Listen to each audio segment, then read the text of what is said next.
Today is the day na pupunta kami sa McDonald's. Dala yung kaldero namin na sobrang itim. Ito yung dala-dala ko. Kasi daw, para makatipid kami, dala kami ng kanin. Ang kasama ko na naman, yung kapatid ko na si Dayan.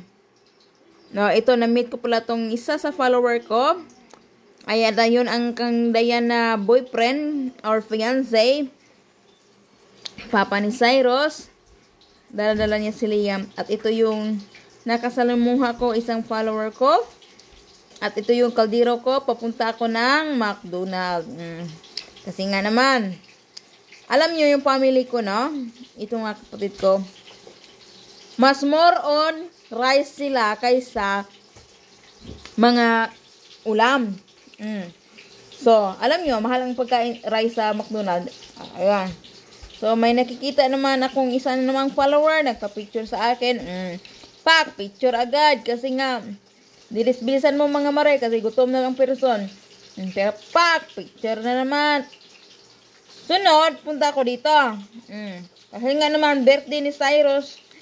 Bago ang mag-celebrate ng birthday ni Cyrus, dinala namin siya sa McDonald's. Tapos, pinalaro ng playground. Sabi ko sa kapatid ko na dapat yung bata ma-enjoy, hindi katulad ng party ng mga matatanda na may mga inumin, tsaka gano'n. Bago nangyayari yung pinaka-granding birthday niya, dinala siya sa McDonald's. At ito, si Liam, gusto lang niya siya mismo ang kumakain. Kaya hindi nyo nakikita na sa akin. Minsan na lang akong nagpapakain sa kanya. Kasi siya na mismo ang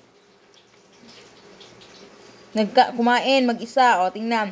Lalagyan ko lang siya ng chicken, tsaka fries, tsaka rice sa kanyang lamisa at kakain na siya. O, tingnan nyo. Siya na mismo ang kakain. O, iyon ang kaldero namin. O. Buksan mo. Sobrang tawa-tawa ko pa dito. Kanahiya naman ako. Ay! Rice namin. Nag-order kami ng bucket na chicken na 12 pieces na chicken. Ito yung 12 pieces na chicken. Akala ko ba malaki yung pieces na chicken? Maliit lang pala, no? Hindi katulad ng mag-order ka ba ng chicken with rice na malaki yung chicken. Kapag mag-order ka ng with bucket chicken, maliit yung chicken. Bakit ganon? Hindi man nakatipid ay? Kahit anong gagawin mo, hindi ka magtipid-tipid. Alam. Kumain na. Ayaw na si Bruno ba? Hindi naman pinagbabawal. So, ito lang. Minsan-minsan lang naman ito. Ngayon lang naman, Charis. Hindi na uulitin. Ayun. Kumain na. Sarap. Parang nasa kabahay ka lang. Kain ng kain. Siguradong busog ka ng busog.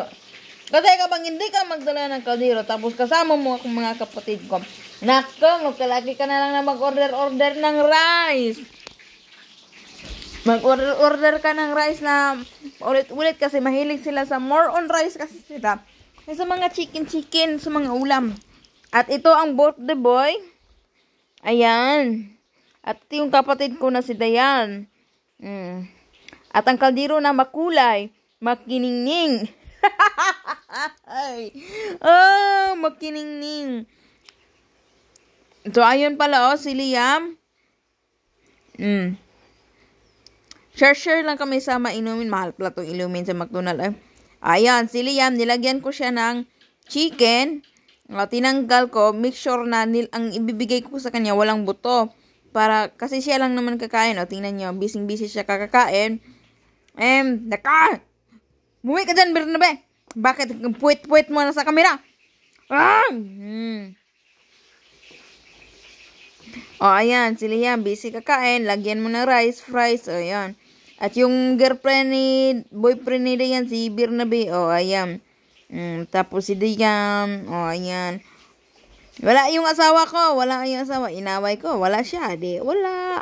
Tinuruan din niya akong mag-drive. Kaya ako na lang mag-drive. Inaway ko siya. Hindi sumama. Hirap kasi makipag-away ng mga apam. Ay, Hirap ka mag-English, tapos, si Axel lang naman, hindi siya katulad ng iba na, blah, blah, blah, blah, blah, blah, blah, blah, blah. Ganon, hindi siya ganon. Kapag ayaw mo, ayaw din niya. Ganon yun. Para bang hindi kanya pipilitin. Hindi katulad ng Pinoy ba na, ay, anong nangyari sa'yo? Halika. Anuin ka ba? Anong tawag nun? Susuyuin. Hindi ka man susuyuin yan. Nako. Matigasan din to yung asawa ko. Hindi ka magsusuyo yan. Kaya, ayan, naiwan sa bahay. Hindi ka nakasama sa kainan. Birthday pa naman ni Cyrus. Ayan. Kain ka ng McDonald's. Kain si Cyrus. Lahat masaya. Magsama-sama. Dip. Ayan. Kain. Siguradong talagang kapag magdala ka ng kaldero, mabubusog ka. Magsasabi naman kayo bakit maitim yung kaldero namin. Kasi nga naman, ang ginagamit namin apoy. Hindi rice cooker na. Ayan. Tapos tingnan nyo si Liam, malapit. Siya lang naman ang nakaubos ng fries. Tapos chicken. Tapos meron pa siyang rice. Good. Kasi nga, hindi siya kumain ng 2 araw sa bahay dito kay mama. Sobrang maarte ni Liam. Grabe si Liam. Kung katulad ng sinasabi ng iba na, kapag ayaw nyo kumain ng anak nyo, hayaan nyo. Kasi kapag magugutom yan, kumakain lang naman yan. Itong anak ko, kapag ayaw talaga niya kumain, especially dahil sobrang maarte siya, sa bahay ni mama, ayaw niyang kumakain. Hindi ko alam kung bakit, kung ayaw niyang kumakain sa bahay. Sa amin lang talaga siya kumakain, sa aming tinitirhan siya kakain. So, 2 araw, walang siyang kain. Kaya, nung dumating dito sa McDonald's, gutom na gutom talaga siya. Isang large na fries yung kinain niya. Tapos, nag-rice pa siya. Tapos, nag-chicken pa siya. Ayon. Yan. Kasi si Liam, kapag ayaw talaga. No? Hindi nyo talaga siya mapipilit. Okay yan na ayaw kumain ng 2 araw, 3 araw. Kung di talaga niya gusto kumain dyan. Hindi niya gusto yung pagkain. Minsan, hindi niya gusto yung lugar. Lalo na sa Bisaya, kung may natagaman siya guys ba, kapag natagam siya, example, may na-experience siya na may nakakain siyang hindi maganda, at hindi niya nagustuhan, tapos kapag niloloko niyo siya, kapag binibigyan mo niyo siya ng pagkain na hindi niya nagustuhan, tapos niloloko niyo siya, sa susunod niyan, ayaw na niyang magpaloko, ayaw na niyang kumain sa lugar na yan, tatandaan talaga na yan. Ganyan si Liam. Hindi niyo rin siya masisisi kasi katulad ng lula niya sa Norway, may lula niya sa Norway, ganun din. Sobrang mapiki sa pagkain. Kung nakikita niyo sabi sa inyo sa mga video na, Jisa, bakit yung mama mo hindi mo dinadalhan ng mga pagkain kapag lalabas kayo ng asawa mo? Dalhan mo siya ng burger, dalhan mo Kasi si mama, alam niyo si mama, burger ayaw niya kumain kasi ayaw niya kumain kapag may tomato sauce.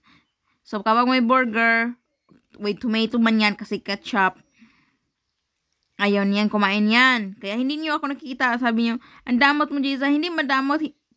Alam ko talaga na hindi kakain si mama yan. Hindi kasi yan katulad ng Pinoy na mapipilit mo. Tapos, may nagbigay sa akin pizza last time doon sa Norway. Hindi rin kumakain si mama kasi ayaw niya. Tapos, may isda, like salmon, ayaw rin ni mama kumain yan. Parang, kaunti lang talaga yung mga bagay na makakain niya. Kaya, hindi niyo ako nakikita nagbibigay ng kahit ano-ano kay mama kasi, sobrang mapili talaga. Madidisappoint ka lang kasi, sobrang mapiki yan. Mapili. Kaya, kapag lalabas kami, wala talaga akong dalhin. Kasi, alam ko, tapos sinabihan na rin ako ng asawa ko na ayaw niya kumain niyang ganyan. Kaya, parang naanos na din si Liam. Parang, parang dyan nanggaling yung mapili na si Liam. Katulad ng lola niya. Dahil before then, si Axel din, sobrang mapiki din yan sa pagkain. Grabe. Parang nabubuhay lang yan sa yogurt before, nung baby pa siya. Nabubuhay siya ng yogurt. Kasi hindi talaga, sobra din mapiki yan sa mga pagkain. Ayun. So, that's all for guys. Malapit na at mabusog na kami kumakain. And, pupunta na tayo sa ating playground para palaruin tong mga bata. Tawa. Boyfriend ni Dayan, oh. Kain ng kain. Sabilin doon ako na. Awa, dalon man na dito. Ay, ila, gilin lang. Dali, nag-miss ko. Pakin ko niya.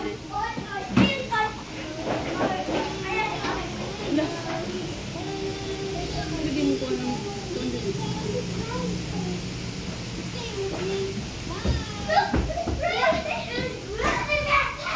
Lo yan, Cyrus. Itang ipaabot si Liam. Tas. Asan ni si Liam? Maigo ganit ni si Liam. Antayan niya.